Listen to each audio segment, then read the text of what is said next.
Assalamualaikum warahmatullahi wabarakatuh. Seluruh bangsa dan setanah air, jumpa lagi di channel Jagat Lob itu. Semoga dalam keadaan sehat, tak kurang satu apa, rahmah barokah salam Allah curahkan untuk kita semuanya.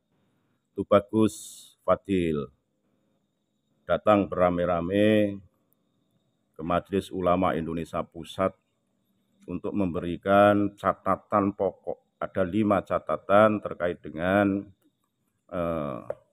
geger nasab saat ini atau polemik terkait dengan sepak terjang para habaib di Indonesia.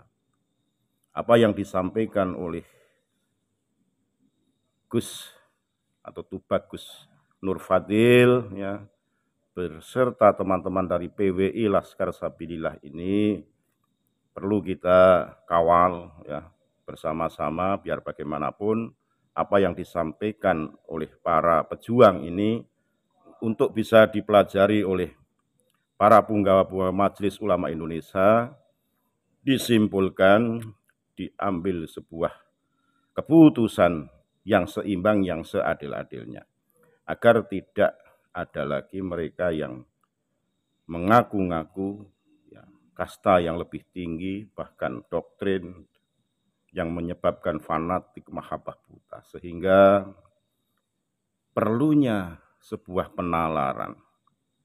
Perlu perjuangan memang untuk menyadarkan mereka-mereka yang sudah terdoktrin, termasuk kiai-kiai yang notabene alim saja, kalau tidak mempelajari kitab nasab, manuskrip, ya pasti akan terdoktrin mahabbah, pasti akan setia tunduk dengan apa yang dikatakan, hanya mengamini, mengiyakan karena takut kualat. Nah itulah doktrin kalau sudah menancap. Kata kualat itu pasti akan menghantui pikirannya, bahkan dimasukkan ke dalam hati, takut orang mlebu surga. Ini bentuk doktrin kualat, wedi, karena mencap para habaib itu asli dzurriyyah Rasulullah SAW.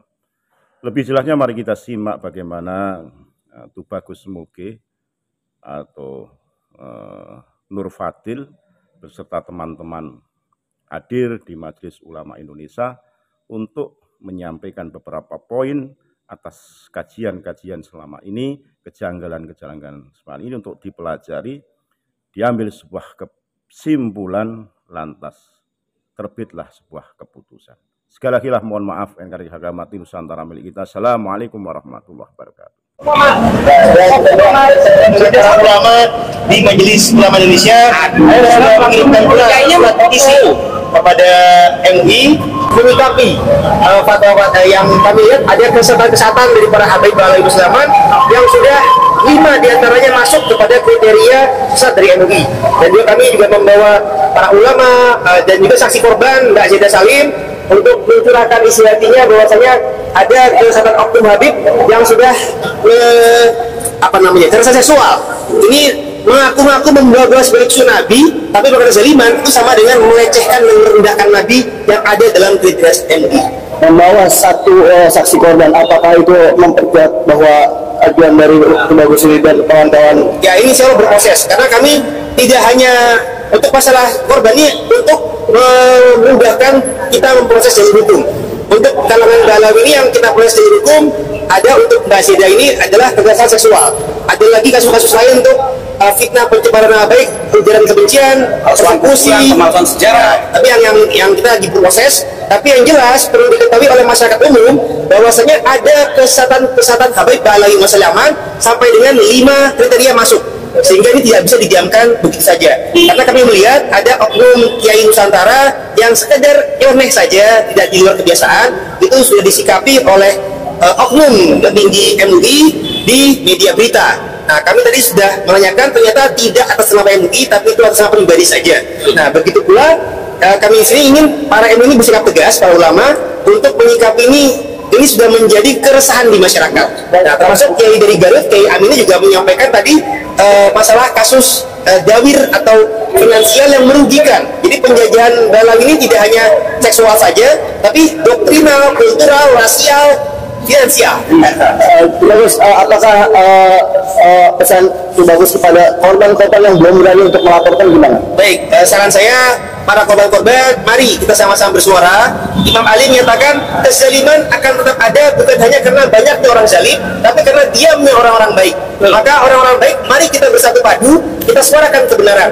Ibarat lidi, kalau cuma sendiri-sendiri mudah dipatahkan, tapi kalau kita bersama-sama, insya Allah tidak mau dipatahkan. Jadi alhamdulillah kita bersyukur Pak Syedra juga sudah bersuara. Moga-moga bisa diikuti oleh para korban-korban yang lain. Bersama-sama kita bersatu melawan kemungkaran, melawan kezaliman, melawan kesehatan. Dari Kiai sendiri ada pesan untuk hari ini seperti apa? Artinya didengar juga sama MUI. Ya, pesan saya seperti apa yang disampaikan Bagus Mogi untuk mengusung kebaikan, kebenaran yang hakiki, ya orang-orang baik itu harus bersuara. Sekarang saatnya yang hak itu hak, yang batil itu batil. Agama tidak bisa digonta-ganti, apalagi sudah mencakup rukun-rukun iman, rukun Islam dan bisa. Kalau sesat ya sesat, katakan sesat. Kalau benar ya benar, katakan benar. Itulah agama. Tidak bisa dibolak-balikkan. Inilah yang kami usung sampai kami datang bersama-sama dengan saudara para kiai dari Banten ke MUI Pusat. Salah satunya itu yang kami sampaikan. Mohon kejelasan, mohon ditanggapi. Ini fakta, ini rasis, ini resah masyarakat, khususnya kaum muslimin dan terkhusus warga Nahdlatul Ulama. Itu saja. Kalau Kak Jeda sendiri gimana Kak setelah tadi hasilnya didengar dengan MUI? Ya, intinya kami mewakili jeritan hati wanita Indonesia yang menjadi korban para oknum Habib. Tadi sudah disampaikan ke MUI langsung. Kami berharap MUI memberikan support, memberikan keadilan, dan langkah kami sebagai mewakili wanita Indonesia ke MUI adalah turut untuk memotivasi wanita Indonesia di luar sana yang mungkin juga menjadi korban para oknum Habib. Jangan takut untuk bersuara, lapor ke polisi atau ke Aliansi Pecinta Ulama Nusantara juga tidak masalah. Jangan wanita sama Indonesia. Betul. Juga. Saya di sini hanya ingin memotivasi perempuan di luar sana, bagi Anda yang menjadi korban kaum oknum Habib yang mengaku-ngaku menjadi cucu Rasulullah untuk mencari mangsa perempuan pribumi khususnya, bersuaralah mencari keadilan. Oke, gimana kalau Jadi intinya kami datang ke MUI Pusat agar MUI sebagai lembaga yang mewadahi para ulama se-Indonesia dalam menyikapi permasalahan harus seadil-adilnya, jangan pilih tebak. Kemarin pengalaman sebagaimana yang kita ketahui, seorang Abah Kufron, padahal itu tidak begitu membahayakan menurut saya. Sama semut tuh. Ya, soalnya kalau ngomong sama semut itu habis juga ada ya. Siapa tuh yang semut-semut merah itu? Terus apa siapa tuh yang kopi desa, terus yang bergoyang itu ya, mestinya dalam menyikapi ini siapapun mereka, dari klan apapun mereka, mau Ba'alawi, mau Habaib, mau siapapun, kalau mereka betul melanggar tidak sesuai dengan aturan syariat agama, seharusnya MUI tegas langsung mengeluarkan fatwa kalau itu menyesatkan. Terkait yang kedua, masalah kajian nasab yang digelontorkan oleh Kiimat, seharusnya setelah 2 tahun melihat, harusnya MUI merasa gimana gitu, terpanggil untuk bisa menjadi suatu yang memfasilitasi untuk bisa bertemu antara auditor dengan pihak Kiimat. Mungkin kalau cepat dikasih tempat, difasilitasi, insya Allah ini akan cepat clear, cepat selesai dan tidak meresahkan masyarakat. Amin. Karena memang ini kalau kita lihat dari antara pro dan kontra kedua kubu ini membahayakan persatuan dan kesatuan semakin meruncing kalau memang MUI dan pemerintah tidak cepat turun tangan. Konflik horizontal. Ya, konflik horizontal. Mungkin itu saja. Nah, terakhir satu lagi masalah menjual-jual dari cucu Nabi. Banyak sekali oknum yang mengedepankan kepentingan secara kehormatan, pengen dipuja-puja. Akhirnya yang jadi korban itu bukan hanya duit, pendawiran, tapi perempuan pun banyak yang artinya jadi gendaan. Terima kasih, itu aja. Ya. Jadi tambah sedikit. Tadi kami memberikan 3 petisi. Petisinya itu yang kesehatan tadi itu kita minta MUI menegaskan memang ada kesehatan, baik secara doktrin umum maupun oknum-oknum khusus sebagai balai bersama. Yang kedua, kami meminta ada penegasan untuk bisa ini dijalankan jalur hukum untuk penistaan agama. Dari kesehatan kita inginkan ini bisa untuk jalur hukum ke penistaan agama. Dan yang ketiga, kami meminta MUI untuk memediasi pertemuan adu hujah antara Robito Alawiyah dengan Kiai Usman Al-Badani sebagaimana yang sudah beliau sampaikan. Hari ini MUI mendapatkan tamu rombongan dari Aliansi Cinta Ulama Nusantara melaporkan berbagai hal, antara lain tentang penyimpangan pernyataan dari oknum-oknum Mbak Alawi dalam ceramah-ceramahnya, supaya MUI punya sikap.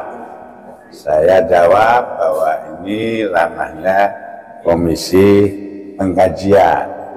Jadi nanti yang ketuanya Pak Profesor Dr. Utang Ranwijaya, ya, dan saya dampingi sama Pak Kiai Munawir sebagai anggota komisi, nanti akan dikaji sejauh mana. Kemudian minta juga dibantu tentang kasus-kasus oknum-oknum itu untuk MUI bisa diberikan laporan.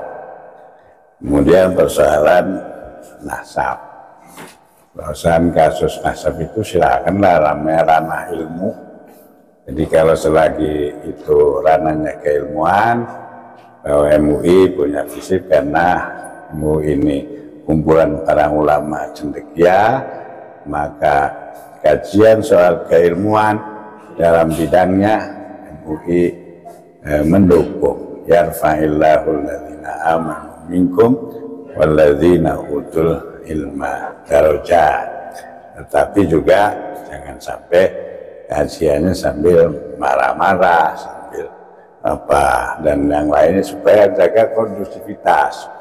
Karena ilmu itu mendapatkan kebenaran itu tidak dengan emosi, tidak dengan marah-marah. Itu yang saya sampaikan pada beliau-beliau tamu kita pada hari ini.